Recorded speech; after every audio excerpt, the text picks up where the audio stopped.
Je souris parce que j'ai vu arriver Charlotte et j'ai cru avoir une apparition. Apparition, c'est justement le titre du film que vous êtes allé voir par choix. Oui.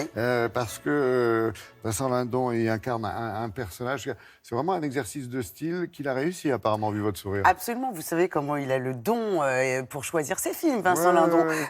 Nouveau film du multicésarisé Xavier Giannoli. Vincent Lindon, dans ce film-là, incarne un journaliste chargé de mener une enquête après canonique. L'apparition. Oui, c'est ça. Mais de la Vierge. Justement, pour vous rappeler, vous apprendre ce que c'est qu'une enquête canonique, je vous propose un court extrait du film. Vous étiez déjà venu au Vatican? Non, jamais, c'est la première fois. Savez-vous ce qu'est une enquête canonique? C'est une commission d'enquête que les autorités religieuses décident de rassembler pour enquêter sur un événement particulier, comme par exemple une apparition. Qu'est-ce que ça veut dire, une apparition? Une apparition de la Vierge Marie. Eh oui, drôle d'affaire. Exactement. Vincent Lindon joue ici un journaliste chargé par le Vatican d'enquêter sur la véracité d'une sainte apparition. Une fillette pense avoir vu la Vierge Marie. Tous les catholiques du monde sont en ébullition et comme c'est à chaque fois le cas, le Vatican ordonne une mission. Ce qui est intéressant dans ce film et réussi, c'est qu'à partir de cette affaire catholique, de cette intrigue catholique, Xavier Giannoli nous offre un film assez universel, un film qui parlera à tous, puisqu'il est question des mystères de l'âme, de nos questionnements intérieurs, de nos questionnements sur la foi, sur nos croyances, de l'existence ou pas de Dieu. Vincent Lindon, vous savez qu'il vient de recevoir un prix d'interprétation à Cannes, un César, on sait le grand acteur qu'il est. Il se rendait avant-hier à Rennes pour présenter le film en avant-première. Qu'est-ce qu'on a fait? On en a profité pour prendre le même train et lui poser quelques questions. Sacrée Charlotte. Bonjour Vincent. Disons que l'Église préférera toujours passer à côté d'un véritable phénomène plutôt que de valider une imposture. Toujours. Xavier Giannoli, comment vous pourriez nous présenter son univers, son cinéma? Qu'est-ce qui vous touche chez lui? Quand il attaque un sujet, il attaque un sujet. Il sauce pas avec la fourchette. C'est ça que j'aime. Et son obsession, c'est le mensonge, la vérité, le vrai, le faux et l'imposture. Je n'avais jamais entendu parler réellement de ce que c'était qu'une enquête canonique. Je connaissais le mot enquête et je connaissais le mot canonique. Et j'ai vaguement entendu une fois ça, mais ça ne m'a pas plus interpellé que ça. Et en fait, la deuxième chose que Xavier a fait, qui est très intéressant, c'est qu'il m'a montré un phénomène apparitionnaire. Il m'en a montré un sur l'ordinateur. Et qu'est-ce que vous avez dit? Je suis resté... je pense que c'est là que tout le travail du personnage s'est fait, enfin du rôle. Immédiatement, en voyant ce fait apparitionnaire qui m'a totalement choqué. Enfin, je ne sais pas si vous imaginez ce que c'est. Parce que là, c'est là. En plus, c'est Xavier qui me le montre, donc c'est vrai.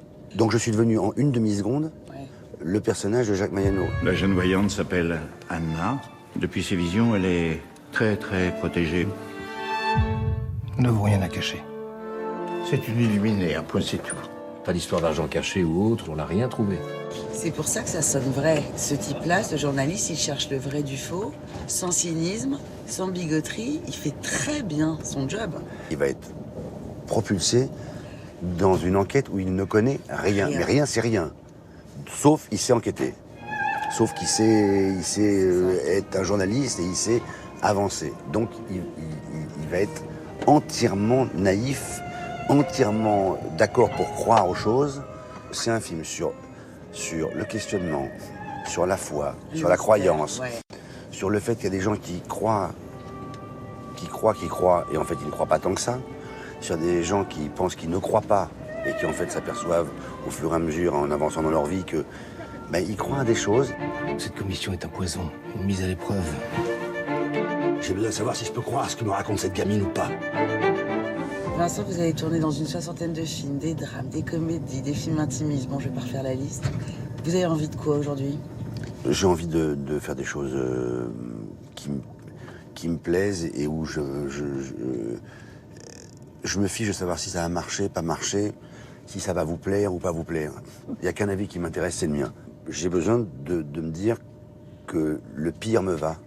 Voilà, que si je me couche le soir en ayant fait le film que j'avais envie de faire, je vais continuer à lire des scénarios. Et quand il y en a un qui me bouleverse, qui me plaît, où je me dis j'ai envie d'être lui, je fonce. C'est pareil pour les femmes et les hommes. Il faut juste qu'on se plaise. C'est une question d'odeur, c'est chimique. Merci beaucoup, Vincent, et bravo. Ben, merci beaucoup. Alors Lindon qui retravaille avec ce réalisateur... Stéphane Brisé, vous Stéphane vous Brisé, souvenez, La oui. loi du marché, qui avait Oui. donc eu... Vincent Lindon avait reçu le César du meilleur acteur, le prix d'interprétation à Cannes en 2015. Il le retrouve dans un film qui va s'appeler Un autre monde. Paraît-il un film assez incroyable, encore une fois, sur le monde du travail. On se demande si ce film-là, qui devrait sortir avant l'été, n'ira pas sous le soleil cannois. Tiens non. Vincent Lindon que retrouvera aussi dans le rôle de Casanova. Et, petite info, Vincent Lindon qui va renouer avec le monde de la comédie. Paraît-il qu'il s'apprêterait à tourner pour Danny Boone. Ah oui, Lindon fait la farce. Exactement, Laurent. Ça sort mercredi prochain, l'apparition. Ah oui, l'apparition. Hein, très bien. Merci beaucoup, Charlotte, pour toutes ces infos, pour ce coup de cœur, j'ai l'impression, pour ce film, qui pose pas mal, effectivement, de questions sur notre intérieur, sur notre âme.